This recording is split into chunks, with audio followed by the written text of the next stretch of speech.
എല്ലാവർക്കും നമസ്തേ. ഞാൻ സിന്ധു സതീശൻ.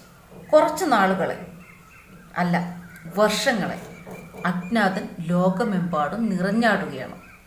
ഇന്ത്യ വിരുദ്ധത കാണിക്കുന്നവരെ, ഇന്ത്യയിൽ ആക്രമണം നടത്തുന്നവരെ, ഇന്ത്യയെ ആക്രമിക്കാൻ ആസൂത്രണം ചെയ്യുന്നവരെ ഒക്കെ ഒരു ബുള്ളറ്റിൽ പടമാക്കിയ ചരിത്രമാണ് അജ്ഞാതനെ കുറിച്ച് പറയാനുള്ളത്.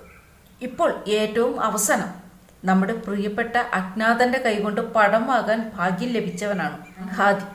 ഈ മുസ്ലിം തീവ്രവാദി ബംഗ്ലാദേശിലെ ജൻസി പ്രക്ഷോഭത്തിന്റെ സമര നായകനാണ്. കൂടാതെ അന്നത്തെ അവിടുത്തെ ഭരണാധികാരിയായിരുന്ന ഷെയ്ഖ് ഹസീനയെ സ്ഥാനഭ്രഷ്ടയാക്കാനും അവർക്കെതിരെ സമരം നടത്താനും മുന്നിട്ടിറങ്ങിയ നേതാവ്. ഇദ്ദേഹത്തിന്, ഈ വിദ്യാർത്ഥിക്ക്, ഈ സമരനായകന് നമ്മുടെ ഇന്ത്യയുടെ ഭൂപടം കണ്ടു കഴിഞ്ഞാൽ അപ്പോൾ കുരുകിട്ടും.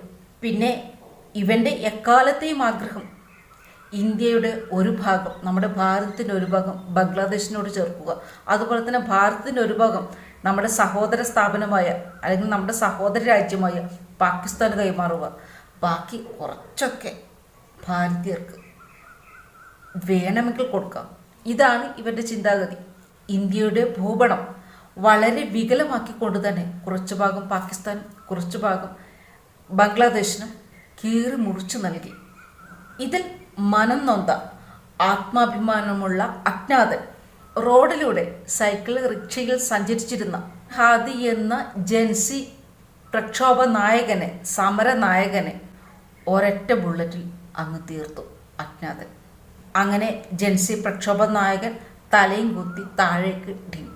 ബംഗ്ലാദേശിലെ ജനാധിപത്യ ഭരണം ജമാഅത്തെ ഇസ്ലാമി എന്ന തീവ്ര മുസ്ലിം ചിന്താഗതിക്കാരുടെ കൈകളിലേക്ക് ഏൽപ്പിച്ച സമരനായകൻ തലയ്ക്ക് വെടികൊണ്ട് അല്ലെങ്കിൽ നെറ്റിക്ക് വെടികൊണ്ട് താഴെ വീണു. ഷെയ്ഖ് ഹസീനയിൽ നിന്നും യൂനൂസിലേക്ക് അധികാര കൈമാറ്റം നടത്തിക്കൊടുത്ത വലിയൊരു തലച്ചോറിനുടമയാണ് ഈ ഷെരീഫ് ഉസ്മാൻ ഹാദി. അതുകൊണ്ട് തന്നെ ഇദ്ദേഹത്തിൻ്റെ തലക്ക് അത്രയേറെ പ്രാധാന്യവുമുണ്ട്. വെടി കൊണ്ട ഉടനെ തന്നെ പ്രാഥമിക ചികിത്സയ്ക്ക് ശേഷം സിംഗപ്പൂരിലേക്ക് കൊണ്ടുപോയി. എന്നാൽ ഹാദിക്ക് കിട്ടിയ ചികിത്സ അത്ര ഫലവത്തായില്ല എന്ന് വേണം കരുതാൻ.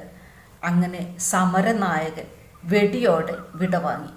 സിംഗപ്പൂരിലെ ആശുപത്രിയിൽ നിന്നും വെള്ളിയാഴ്ചയാണ് ഹാദിയുടെ മൃതദേഹം ബംഗ്ലാദേശിലേക്ക് കൊണ്ടുവന്നത്. ധാക്കയിലെ ഹസ്രത്ത് ഷാജലാൽ അന്താരാഷ്ട്ര വിമാനത്താവളത്തിലേക്കാണ് മൃതദേഹം കൊണ്ടുവന്നത്. കൂടാതെ ഈ മൃതദേഹം സ്വീകരിച്ചതാകട്ടെ ബംഗ്ലാദേശ് പതാക പുതച്ചുകൊണ്ടാണ്. ഡിസംബർ 12 തന്നെയാണ് ഷെയ്ഖ് ഉസ്മാൻ ഹാദിക്ക് ഒരു ദുർബുദ്ധി തോന്നിയത്. ഇന്ത്യയുടെ ഭൂപടം വികലമാക്കി കുറച്ച് പാകിസ്ഥാനും കുറച്ച് ബംഗ്ലാദേശിനും പകുത്തു നൽകുക എന്നത്. തൻ്റെ മുഖപുസ്തകത്തിൽ ഈ വിവാദ ഭൂപടം അപ്ലോഡ് ചെയ്ത് 7 മണിക്കൂറിനുള്ളിൽ തന്നെ ഹാദിയെ പടമാക്കി അജ്ഞാതൻ.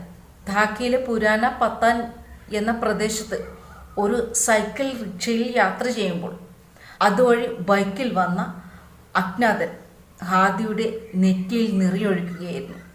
അങ്ങനെ ഡിസംബർ 12 ഷെയ്ഖ് ഉസ്മാൻ ഹാദിക്ക് വെടിയേറ്റ ഉടനെ തന്നെ ബംഗ്ലാദേശിലെ ജമാഅത്തെ ഇസ്ലാമി വിദ്യാർത്ഥി സംഘടനയിലെ തീപ്പൊരി നേതാവ് ജന്നത്ത് ആറാറൂമി എന്ന പെൺകുട്ടി തൻ്റെ ഹോസ്റ്റൽ മുറിയിൽ തൂങ്ങി മരിച്ചതായി, ആത്മഹത്യ ചെയ്തതായി കണ്ടെത്തി. ഈ 2 അപായങ്ങളും അപകടങ്ങളും വളരെയേറെ ഹസീന വിരുദ്ധ പ്രക്ഷോഭകാരികൾ നോക്കിക്കാണുന്നത്. അതുകൊണ്ട് തന്നെ മുമ്പെങ്ങും കാണാത്ത രീതിയിൽ ബംഗ്ലാദേശ് ഒരു കലാപം പൊട്ടിപ്പുറപ്പെട്ടിരിക്കുകയാണ്. അത് ഷെയ്ഖ് ഹസീനയുടെ ഭരണവിരുദ്ധ പ്രക്ഷോഭത്തിനേക്കാൾ കൂടുതൽ 10 മടങ്ങ് ശക്തിയോടെയാണ് ഈ പ്രക്ഷോഭം നടക്കുന്നത്. ഇതിൽ മുഴുവനും ഇന്ത്യ വിരുദ്ധ പ്രകടനങ്ങളും പ്രക്ഷോഭങ്ങളും മുദ്രാവാക്യങ്ങളുമാണ് വിളിച്ചുകൊണ്ടിരിക്കുന്നത്. എവിടെയായാലും ആരായാലും മര്യാദക്ക് ജീവിച്ചാൽ എല്ലാവർക്കും സുഖമായിട്ട് ജീവിക്കാം.